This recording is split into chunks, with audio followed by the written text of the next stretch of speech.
If you're anything like me, you grew up on Agatha Christie's Poirot and Miss Marple, leading to a fascination with murder mysteries and true crime.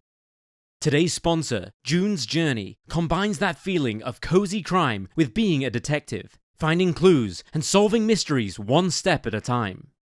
June's Journey is free to download, where you search for objects hidden around beautifully designed scenes, and then build your very own 1920s vintage mansion and garden island by choosing the decor, vintage items, and organizing everything yourself. It's relaxing to play, and it's a great way to build in some me time as you clean up and find the truth behind the story. Download June's Journey for free by clicking the link in the description below or by scanning the QR code on screen now. It's available on Android, iOS, and even on PC, so download and support the channel now. The small farming community of Skidmore, Missouri is no stranger to violent crime. From the infamous shooting of town bully and convicted criminal Rex McElory, to the horrific slaying of 23-year-old mother-to-be Bobbie Jo Stinnett, Skidmore, for a town of 245 people, has seen more than its fair share of cruelty. In 2001, the town came into the spotlight once more when 20-year-old Branson Perry vanished from his home. By all accounts, Branson Kane Perry lived an ordinary life. An only child, his parents Bob and Rebecca divorced just months before he went missing, and Branson lived with his father at his property on 304 West Oak Street. Born in 1981, Branson graduated from Nodaway Holt High School in 1999, but didn't attend university, instead picking up odd jobs to make ends meet. He took work as a roofer and also assisted in the maintenance of a traveling petting zoo. In his spare time, Branson practiced Hapkido, a Korean martial art. In the months before Brandon went missing, he seemed very much himself, at least according to friends and family. However, his father did reveal to investigators that the 20-year-old had suffered some trauma immediately before his disappearance.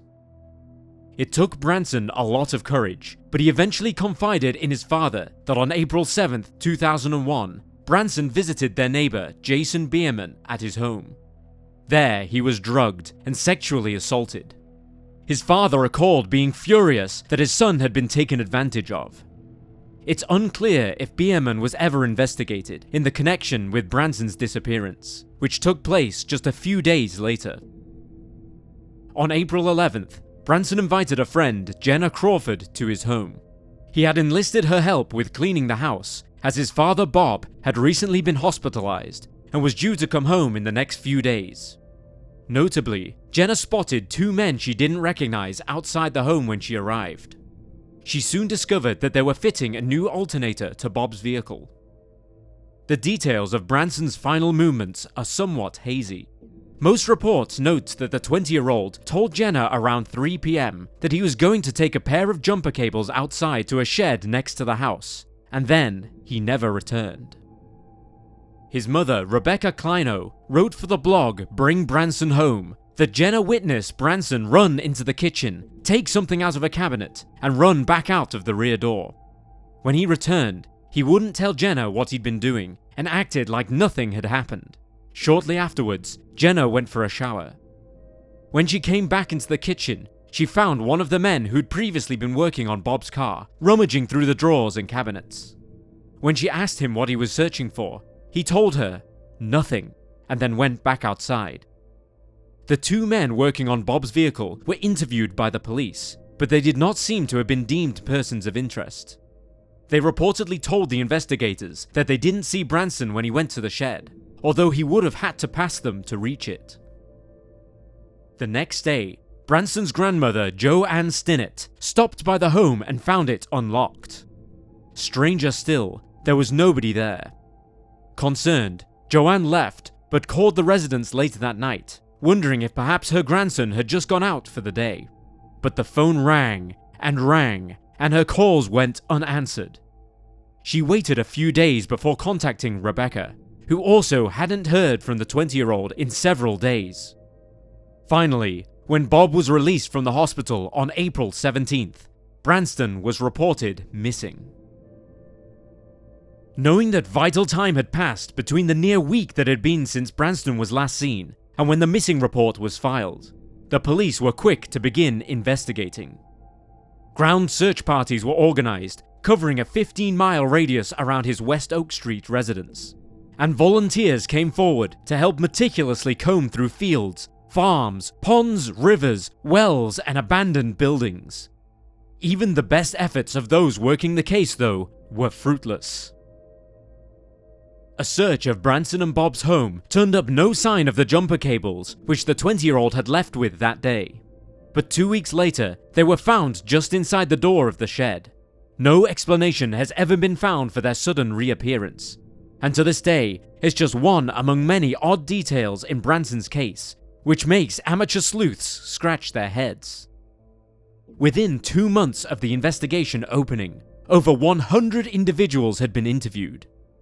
Jenna Crawford, during her interview, revealed that Branson had been experimenting with marijuana and amphetamines in the weeks leading up to his disappearance. She added that she went home without notifying anybody that Branson had gone because she thought he'd just headed out for something and then neglected to tell her. She didn't suspect that anything particularly sinister was afoot. Adding to Jenna's information about her friend's drug use, an unidentified family member of Branson's also came forward and told detectives that the 20-year-old had a bottle of Valium in his possession on the day of his disappearance. The investigators decided to thoroughly examine Branson's drug use and began questioning acquaintances he'd met through his experimentation, but none of them had seen him, and they subsequently all passed polygraph tests. Police probed for further connections between Branson and the drug trade and uncovered rumors that he owed money to dealers, but this lead went nowhere. For several years, Branson's case grew cold. Then, on April 10th, 2003, Jack Wayne Rogers was arrested on multiple charges, including child pornography, first-degree assault, practicing medicine without a license, and obscenity charges. The charge for practicing medicine without a license came when Rogers attempted to remove a trans woman's genitals in a makeshift reassignment surgery at a hotel in Columbia, Missouri. During the procedure, the victim had to call emergency services because complications arose. Rogers was a known man to the community, being a 59-year-old Presbyterian minister and a Boy Scout leader who had been found to own an extensive collection of child pornography. He was also an active member of online messaging boards, where he described the graphic torture and assault of several different men, as well as claiming to have cannibalized the genitals of the men that he had castrated.